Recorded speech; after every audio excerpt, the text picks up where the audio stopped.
Hello, hello mga ka-foodie! So, magluluto naman tayo ng isa na naman nating paboritong ulam ay yung ating ginatan. Ayan guys, so nagbalat ako dito ng kalabasa. Ito ay malagkit na kalabasa. Malagkit yun guys kasi ito ay parang native na kalabasa. Hindi ko lang ano ba sabi nung binilang ko, ito ay native.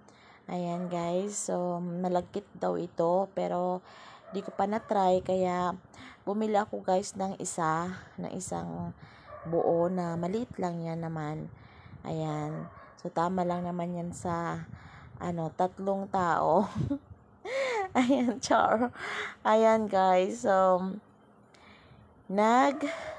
ako dito ng kalabasa. Ayan, binalatan ko na yan at inalisan ko niya ng buto at saka ko hiniwa.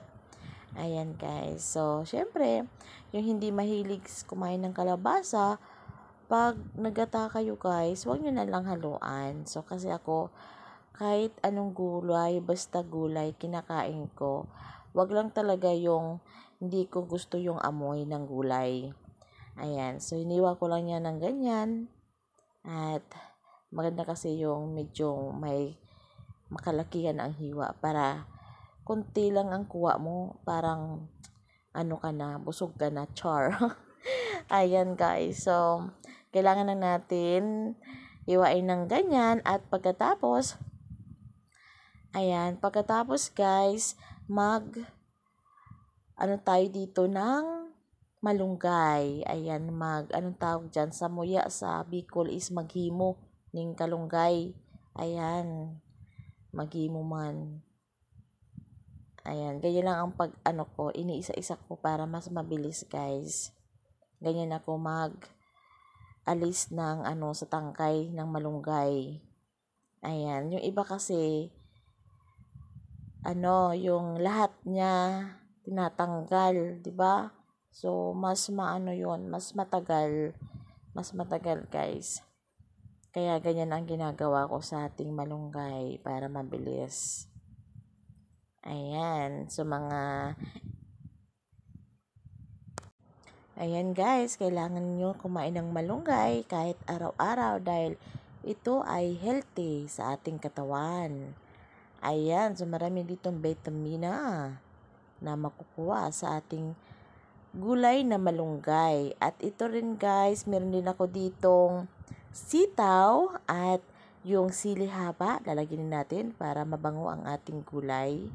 At ayan na guys, so dito, meron ako ditong inununan na tambakol. Ito ang ating gagataan. Tapos yun, ilagay natin yung ating mga gulay na binalatan na kalabasa. Ayun. Tapos yung sitaw, tsaka yung malunggay. Ito guys ay may mga sangkap na. So, kompleto na yan guys. Niluto ko lang siya parang yung ganyan, parang inunon ba, ganyan, inununan. Yan. Tapos, pagluto na, ayan, nilagay ko na ang ating gata. Ayan yung ating kakang gata. So, nilagyan ko lang yan ng konting tubig para hindi masyado malapot ang ating gata. At saka natin ilalagay yung ating hiniwang kalabasa. Ayan.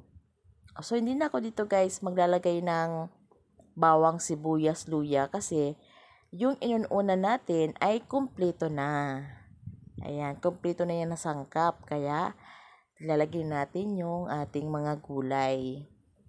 Ayan guys. So, ito ay isa sa mga gusto kong gulay, yung gata. Kasi sa Bicol, lumaki ako na puro gulay. Kaya, kaya kita naman sa katawan, healthy pa, sure. Ayan na guys, kulo na ang ating gulay, ating niluluto. Ayan, so dinagdagan ko ito ng paminta kasi parang nakulangan ako. Tapos, lagyan na natin yung sili haba at sitaw. Ayan guys, so hindi ko na pinakita sa inyo yung pagputol-putol ko niyan. Pero kasi naka-ready na yan siya guys. Ayan. So, pag luto na ang ating sitaw, lagyan naman natin yung malunggay. Ayan. So, sobrang ano to guys, masarap talaga kasi paggata kasi kahit araw-araw okay lang sa akin. Ayan. So, ito ay lulutuin lang natin ang malunggay. Huwag natin overcook kasi hindi masarap pag overcook ang ating mga gulay. So, kailangan medyo half cook lang ang ating mga green na gulay. Ayun na guys. So, ito ay luto na ang ating ginataan na kalabasa with tambakol. Thank you for watching guys. Bye! See you my next video.